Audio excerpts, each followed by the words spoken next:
global mobility has always been an enabler.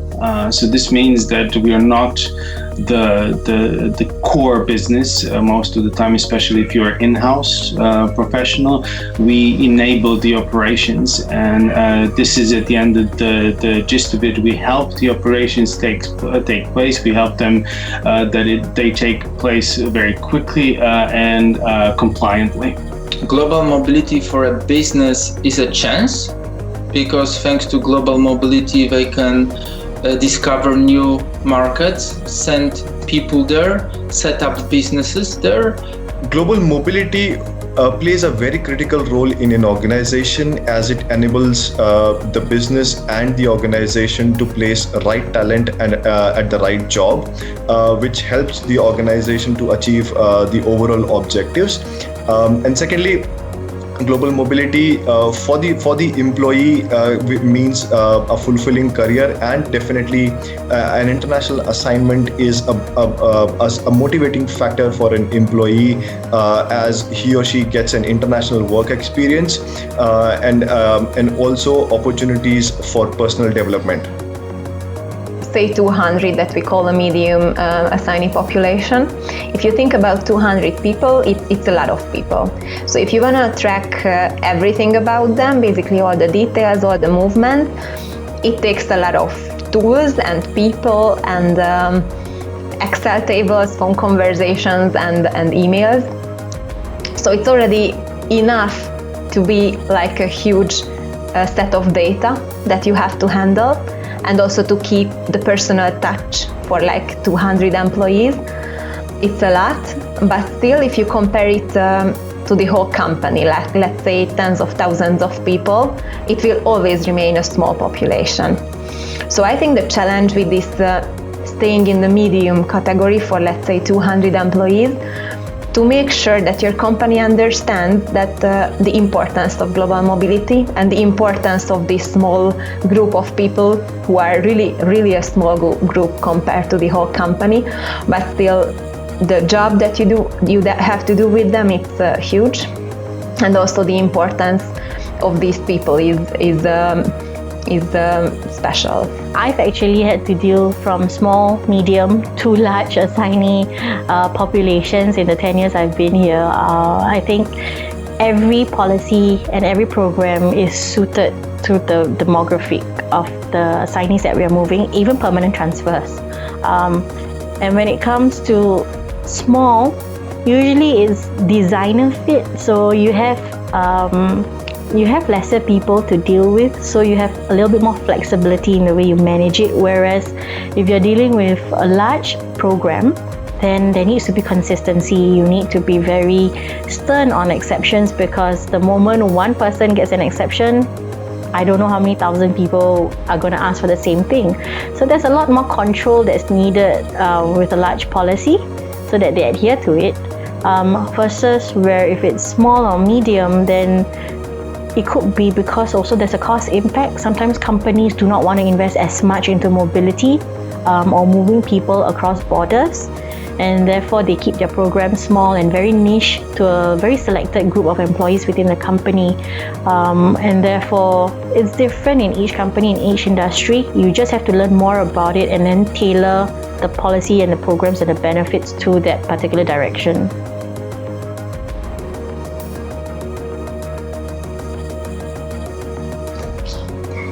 So I think each mobility size program comes with its own set of challenges.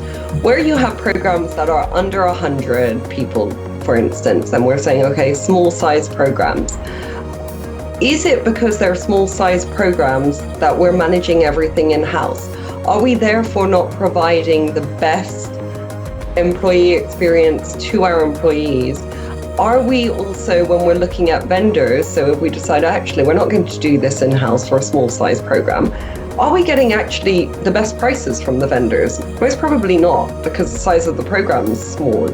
Are we actually going to be an important client of the vendor at such a small size, or are we going to get pushed to an account director that we're at the bottom of their list in terms of priority due to our size?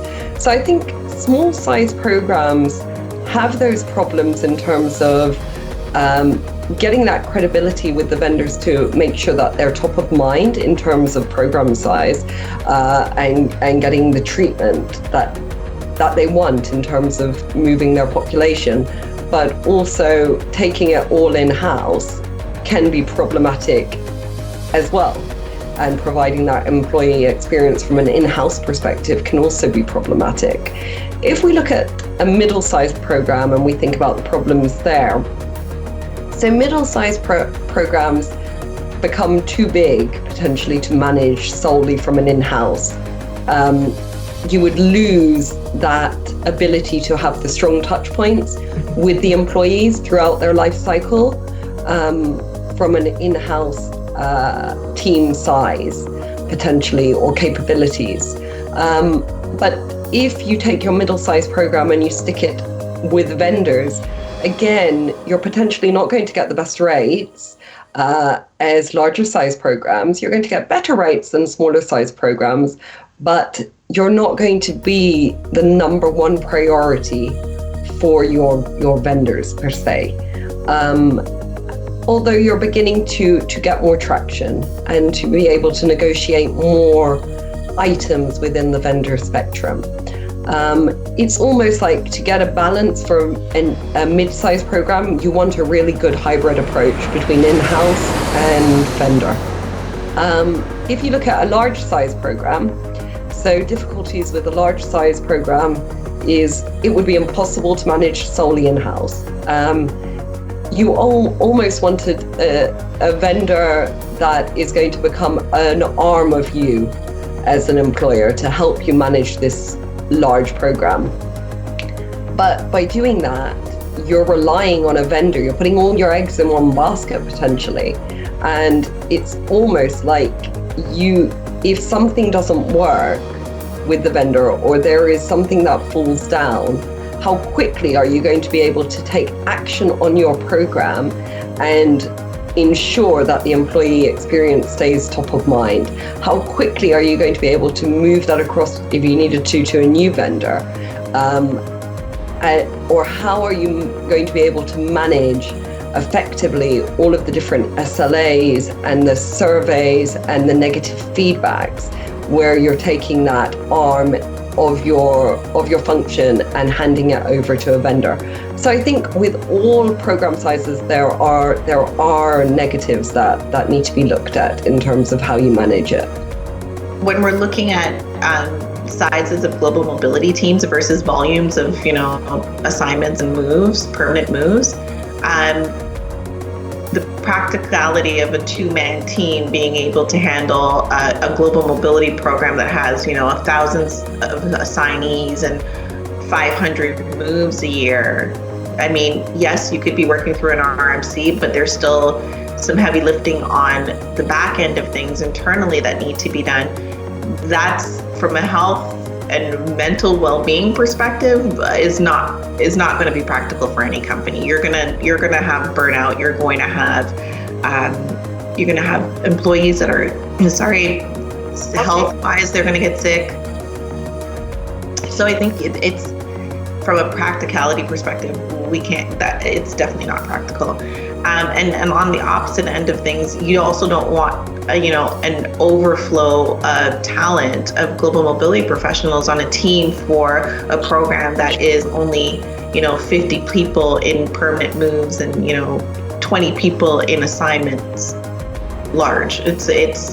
You're utilizing talent that could be extended somewhere else or lent somewhere else. So I think from a practicality perspective, we do need to look at the program. It is pivotal to look at the program size and resource accordingly. Resource your global mobility department accordingly.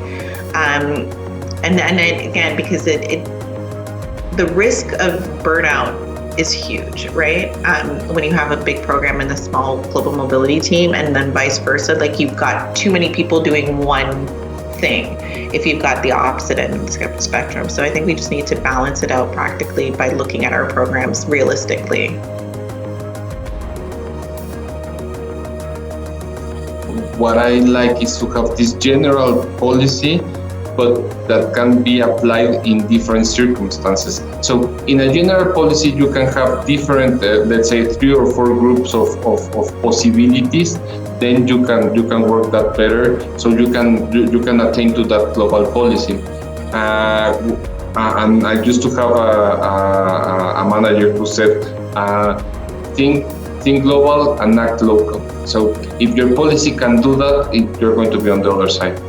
So for global mobility program sizes, my experience since until I moved to Nike was in smaller programs, right? I was a one-man show.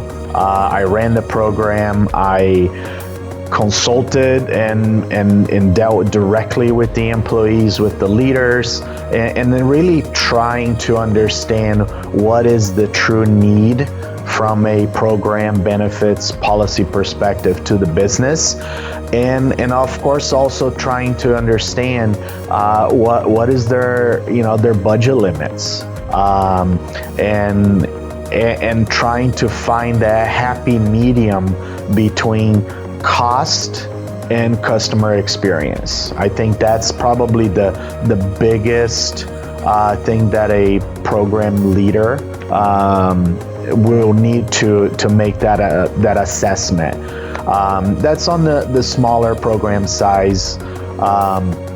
The larger size coming in, for the first year, now it's really, focusing on the many different aspects of the business, and ensuring that the equality, we are not setting precedents by approving an exception or providing this employee with something that is out of policy, and also really guide the business on selecting the right policy for that individual.